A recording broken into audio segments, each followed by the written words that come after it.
Hello, everybody. Can you hear me?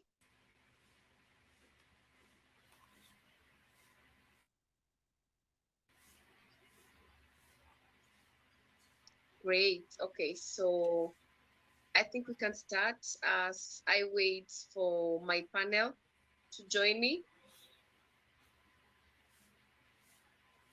My name is Joy Atieno. I am a digital activist for the Google Digital Skills for Africa. And we have an ambition of training over 1 million youths across Africa.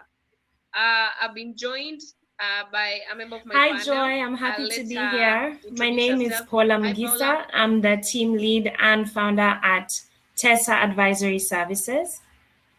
We are a local, non-traditional online digital platform that creates tools, resources, and online courses for small business entrepreneurs and small business owners in Uganda and in the region. I'm glad to be here.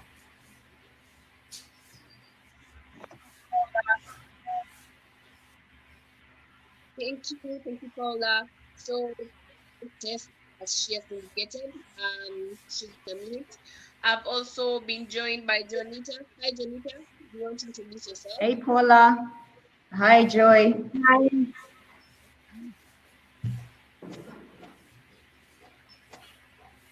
So, Jonita, can you tell us a little about what you do at Refactory and, then we can get into it. Okay, thank you. My name is Jonita Naluvega, and I'm the admin lead at Refactory. We work within Clark International University in Kampala, Uganda. And at Refactory, we are training students, graduates, students as far back as high school leavers in practical software development and basically to help them understand the software development lifecycle, gain skills that make them employable, but also that help them understand that they are problem solvers in the world.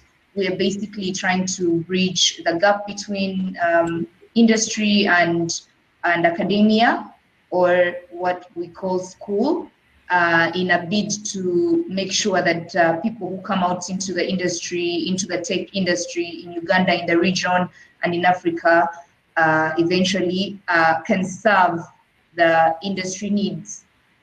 Because at the moment, the graduates that our schools are producing, unfortunately, don't quite do that. Yeah, that's what I do at Refactory. Yeah. Okay. Thank you so much, Paula and Jonita, for joining us today. So just to tell a little about what the session is going to be about, as the COVID pandemic has been ravaging, one of the segments that has been affected extremely is education, because a lot of what we call education is dependent on schools, the physical schools. Like students go every morning and go back in the evening, whatever. But our education is so pegged on the physical learning spaces, and now it's challenging with the social distancing. So let's just pass by timing. Let me start with Juanita. To you, what does true education mean? when we talk about education? What is the definition of true education? I'm going to ask you to repeat that. I heard the bit where you said, what does something education mean? Did you mean true education? Yes. So what I meant is, as we are getting into the session, what can we mean when we talk about education? What are we referring to? What is it that is the definition of true education? So thank you, Joy. When I think about education, I like to think about everything that that delivers knowledge that can then can be applied to particular situations, or that can be applied to solve problems. So education is really not just what happens in school or in a classroom, but everything from the way children and then adults at the end of the day, the way we interact with life, what we learn about how to live and how to, you know, contribute to the world in which we live is all education. So what children see parents doing at home, what parents tell children about how to live, how to do life, what teachers do in class, all of that, anything that encompasses the acquisition of skills and knowledge at the end of the day is education. If I can just add to that, Paula? yes, Joy. I was thinking about that in preparation for our session, and two words were coming to mind. The first is acquisition. So when we're thinking about education, we're acquiring something, right? We're acquiring information, we're acquiring knowledge, we're acquiring skills, we're acquiring a mindset, we're acquiring, you know, maybe even history and a background. We are beginning to understand a way of doing things. So there's that first element of education that is acquisition. Yeah, so you're acquiring something more, or you're adding on something more. And then the second part, which I would really like to discuss with you all about, and you know, have a go at exploring with the other people that are attending this session, is the application bit. And I would argue, and I don't know how the rest of you feel, is the part that we really need to put effort in. So applying what we have acquired in the settings and the environment within which we are going to achieve something, do something, add something, build something. So that application, I think, is really, really important. When the acquisition is combined with the application, I think then we can have a good foundation of education. Thank you so much, Paula, for mentioning the application bit of it. And I think what is going to be of interest to us in this session, because it's not enough to pump the knowledge into somebody, but are they able to apply it, right? Right. And just to speak from the perspective of our sub-Saharan Africa, where we are at, with all the challenges that we are facing. And I want us to have a bias for the girl child in this perspective, right? Yeah. We are seeing jobs, the 8 to 5 jobs are diminishing, right? We are seeing STEM careers like are becoming the in thing. So my question will be, what do you think is the future of education for the girl child, especially in sub-Saharan Africa? Should I go, or Juanita, did you want to? Okay, Paula, you can go first. Okay, I think it's one thing that comes to mind when I'm thinking about the future of the girl child, especially in economic environments like ours. I think, again, the key thing that comes to mind is exposure.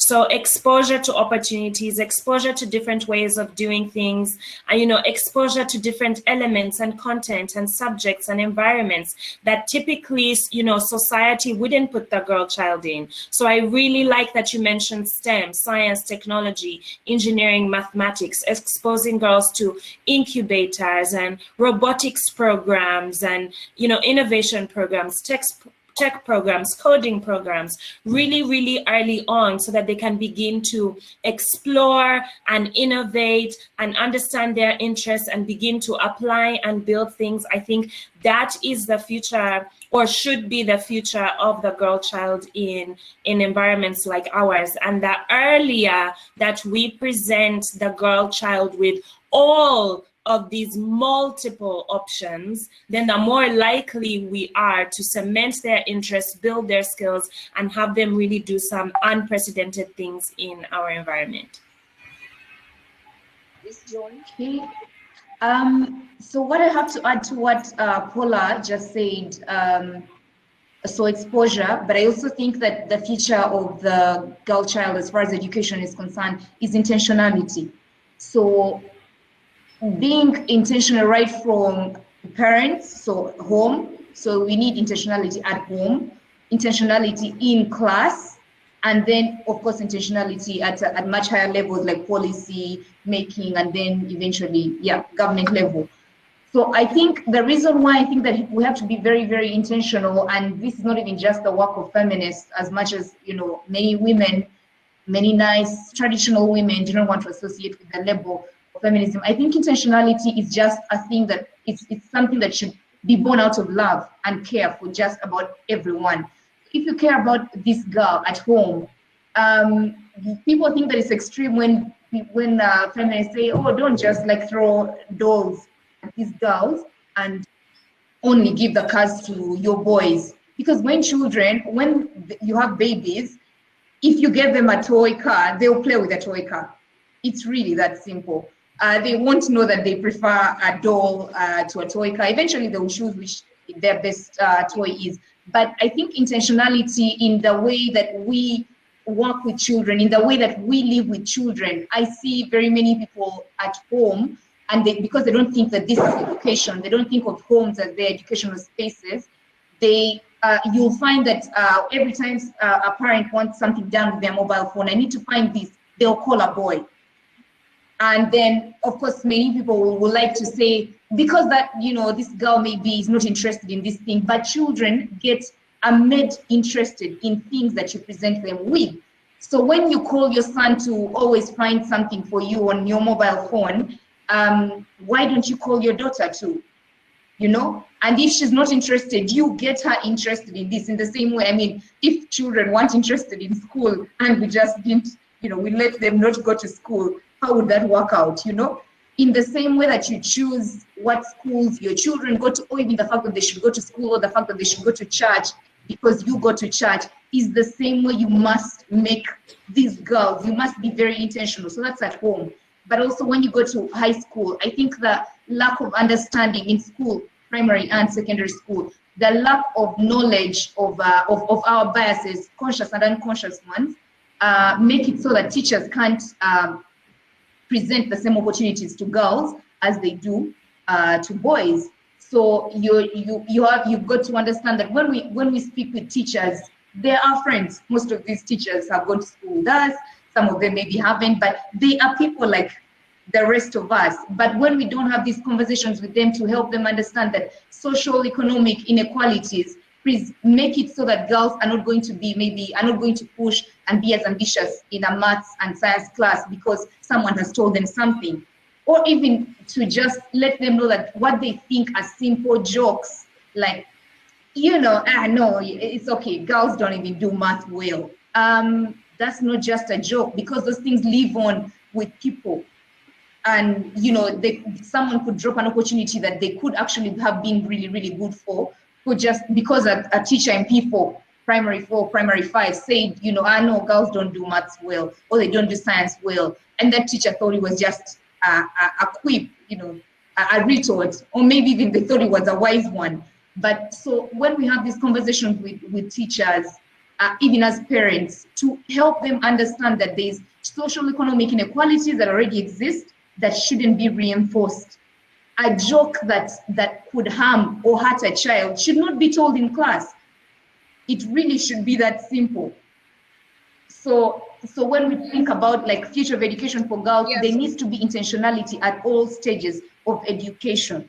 Of course, when you get to high school and the higher levels of education, and now you can choose what subjects you want to go to do, you know, to do at the university. Maybe at that point you have a lot more choice. But when children, when they're still little, there needs to be so much intentionality on the part of everyone who interacts with them in order to make it so that we can level the ground and we can get girls into STEM disciplines, for example, so that then we can tackle how we make sure that women remain in these disciplines.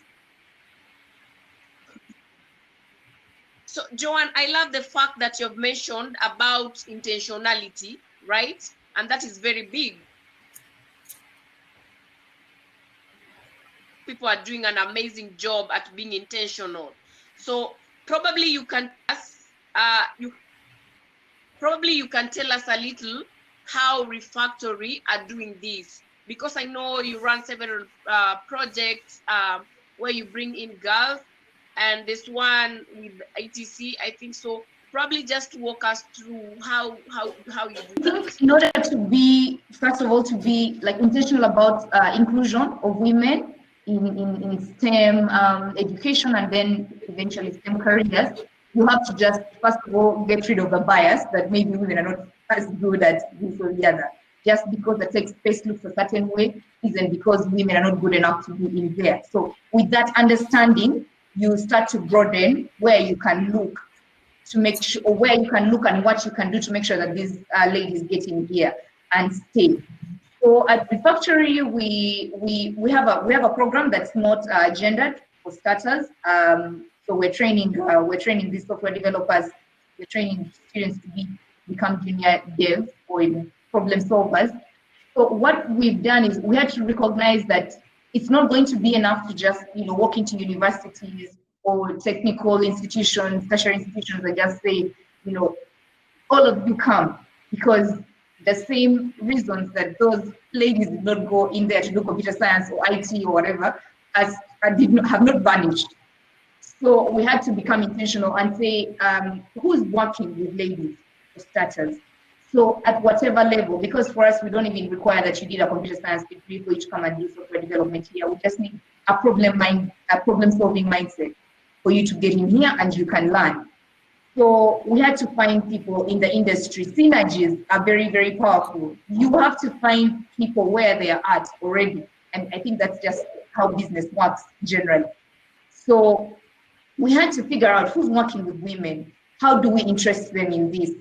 But then also when we get them in here, how can we, first of all, write and tell stories? So we have very many people who think you can just carry on. If you're good, you can just carry on doing your good thing, doing life and you're good, but stories are powerful. Some people only see themselves, I think it's called representation. People are only able to go ahead and do something if they can see themselves in that role.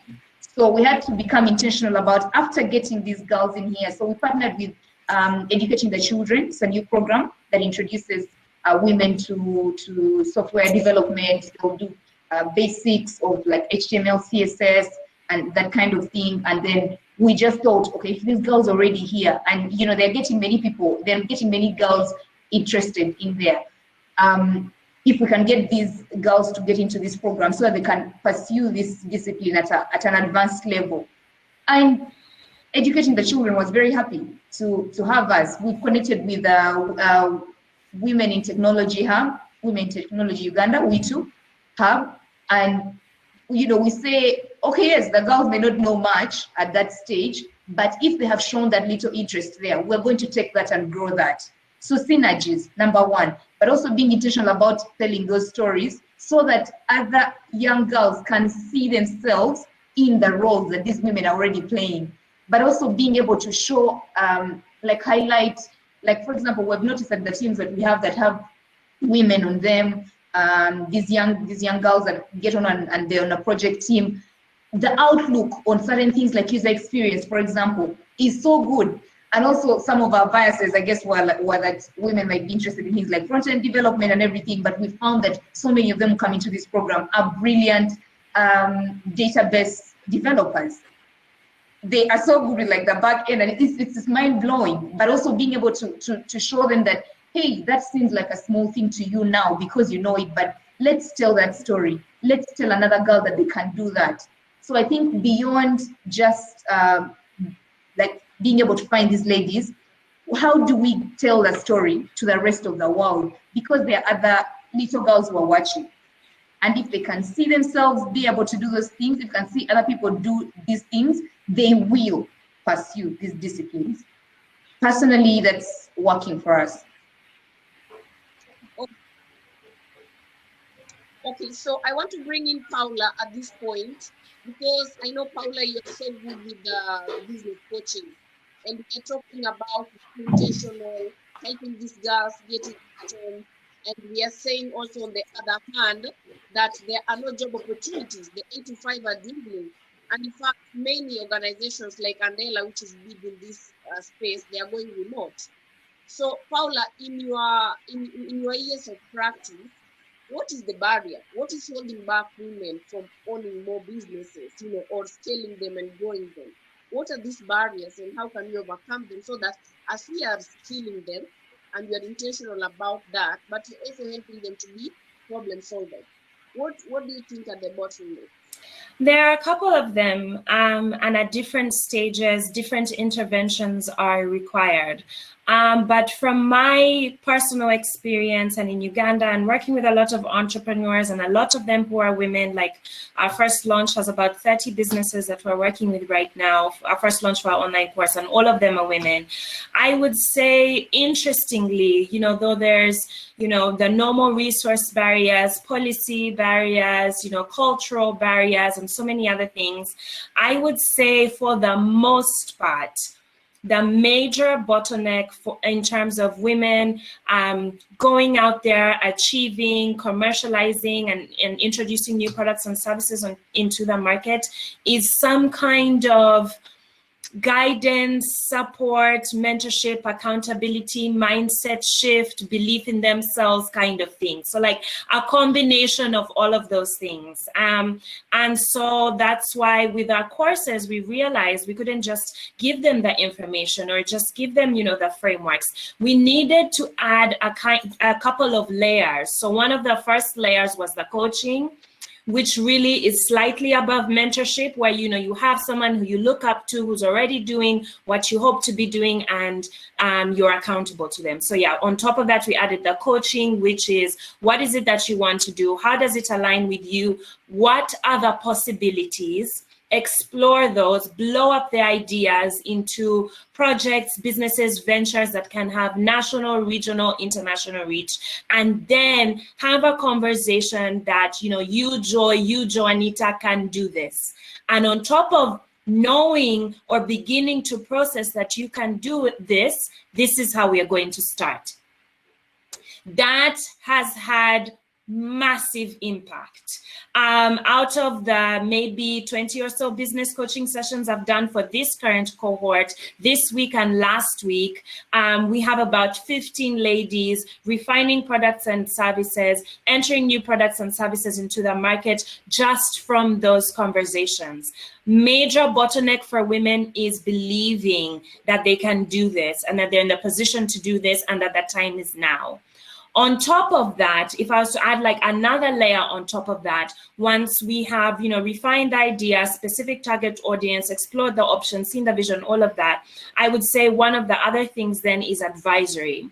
Business advisory for micro entrepreneurs, for new entrepreneurs is really, really lacking. It's something that in this environment and even abroad, we have come to be accustomed is a service that's only paid for by, bigger organizations or medium enterprises to help them push forward their agendas, their products, or whatever it is that they want to do.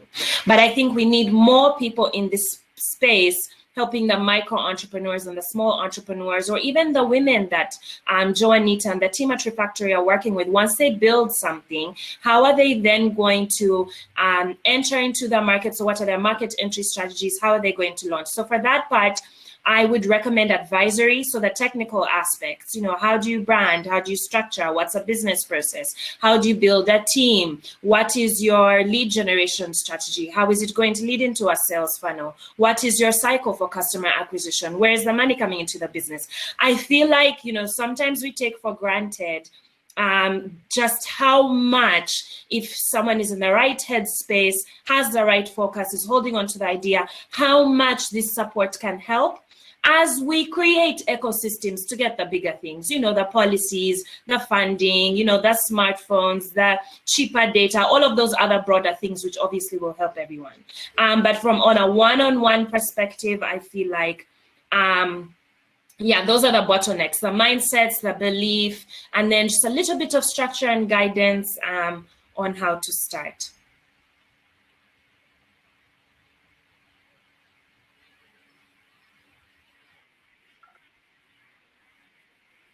Yeah, so what is coming out clearly from the both of you is that education needs to become holistic.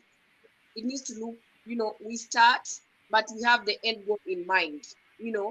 As we are skilling them through all this, what is the end game? How are they going to create jobs? How are they going to solve problems? And how are they even going to monetize?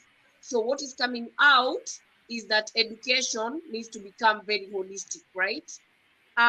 So as we are closing our session, I'll just like to speak about one thing. I want to pick your minds on one thing. There is now, with the COVID pandemic and social distancing, we have seen a boom in e-learning.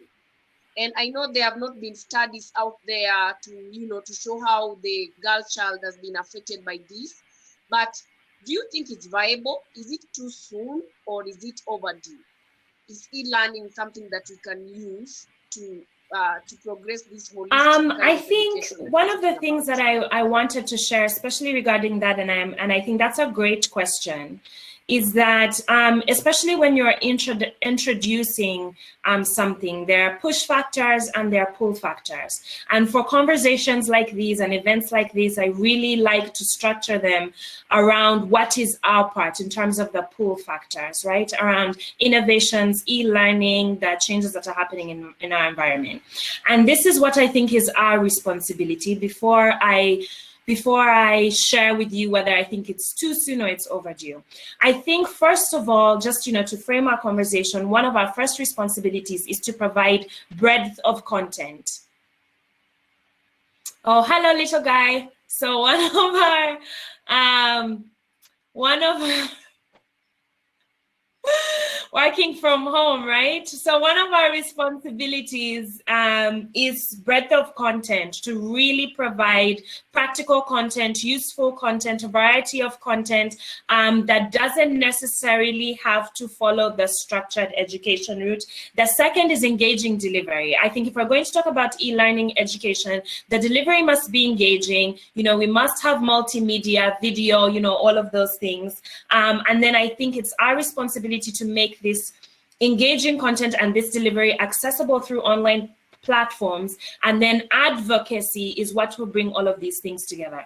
I feel like if we can do that, Refactory, Awit, Tessa, all of these different platforms, then I think we have a high chance of success. And of course, I am one of those people who believes in the camp of time is now, it's way overdue. And a lot of times, what is a bit frustrating in our environments and in our markets when we're thinking about, the introduction of anything new like e-learning, is that we always want, and I think it's a Ugandan culture, it's an African culture, we want to initiate goods, products, and services that we believe the market is going to accept in a big way. Yeah, we are not willing to be the first, the front runner, the forward runner most of the times. And that's really, really frustrating. But what we've missed is that in being the front runner, there are those groups of people who are ready to be served right now. It might not be, the majority of the market or the majority of the industry, but there are always those early majorities, those early innovators, those early adopters who are ready to be served. And the key then is to serve them well and leverage their results to expand and to pull, sorry, that was my phone, to leverage those results to pull the rest of the early groups to participate in these new innovations and ways of doing things. So I vote for overdue. So yes, I vote, first of all, I vote for overdue, but also I think the understanding that our approach to e-learning and migrating learning onto online platforms, to the internet, is, I think, needs to be approached with the understanding that, unless something catastrophic, like I don't know what meteorite will hit the earth and everything, the technology is not going away and the internet is not going to go anywhere. However, it could overtake you or you could overtake it. So unfortunately, we're in a space where we're playing catch up, but that's not a terrible thing as long as we do that, as long as we do the catching up well. And I don't want to repeat anything that Paula just said. So I think that as long as we approach this, understanding that, you know, we may not be ready with basic infrastructure like electricity, devices, of course, access, and even just like being able to have network everywhere, and then like dealing with things of cost of the internet and all of this. We may have all of those to grapple with, but I think that once we have the understanding that this is something we're going to have to do, then we will quit complaining or even waiting for COVID to go away for us to start for schools and all these traditional, the things that we've been doing in the traditional way, for all of those industries to start thinking that, to start understanding that they need to now migrate how they've been delivering content and structure it well for online delivery. And as long as we do it well, if we serve the early adopters well, as long as we learn, we get feedback, incorporate that into our systems, whatever it is that we're using for this online learning, then we cannot fail. We can't fail at this. I think the most interesting thing that I've read about education and the future of education for Africa in this time, there's been so many articles, that's for sure. I think many of you have seen those. Was from a gentleman, a professor called Olivier in South Africa at Nelson Mandela University, and he was talking about blended learning. I think even the World Economic Forum has talked about blended learning. I think that we will not just migrate like so many of us have reacted to just, you know, out of classroom, chalk and talk straight to self-directed learning online. It won't work that way, but I think that as long as we go for a human-centered approach to learning, involving students, involving teachers, developing the teachers' knowledge of the technologies that they're going to have to use to deliver, so that this can work well, understanding from students what's the most important thing that, you know, in their classrooms, how do we deliver that in the online experience. I don't think that it's even, I don't even think it's a question of if it's too soon or if it's long overdue. It's here. So we better get on board and do it well. Yeah. Okay. Yeah. So thank you so much, ladies. I will give each one of you a minute to think about your parting shots as we close the session. But I think what is coming out clearly is that education is bound to change, and it's bound to change by becoming holistic, and the education needs to be accessible to all. And by all, I love the way you said it, marginalized, you're in Africa, you're wherever, it needs to become accessible to all, right? And also probably we need to move beyond being school-centric. People don't have to go to a physical space. Learning needs to happen everywhere, anytime, anywhere, right? So as we close the session, let me just give you each 30 seconds to give us that powerful parting shot. What is the future of education? Want to go first? So I don't know who wants to go first. No worries. First of all, Joy, thank you so much. This has been enlightening. Of course, as always, sometimes we want to have these conversations forever. I want to thank the WIC team for having us onto this session.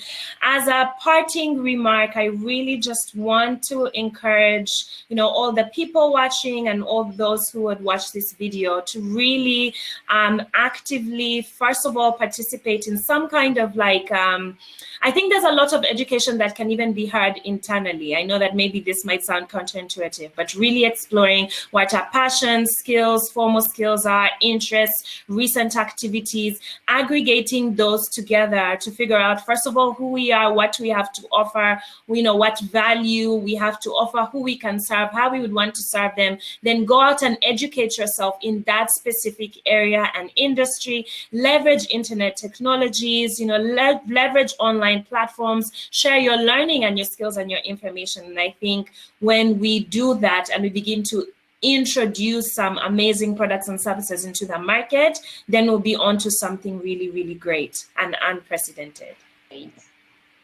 For my parting shot, I just want to say, let's Thank start you, at Joan. home in the way that charity begins at home.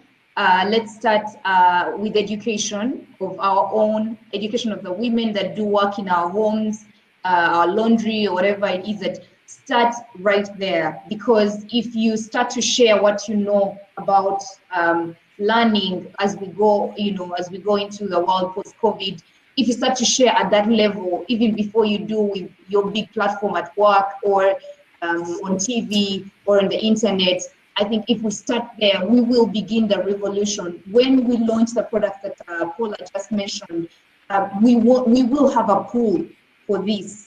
For women will want their kids to learn. The girls will know that they need to get on board and learn, and they need to get on board and create these technologies and create a difference in their life. I want to say, start at home. Parents, you are the best educator for your children. Education doesn't happen only in class, and once that mindset changes, we don't have a limit to what we can achieve.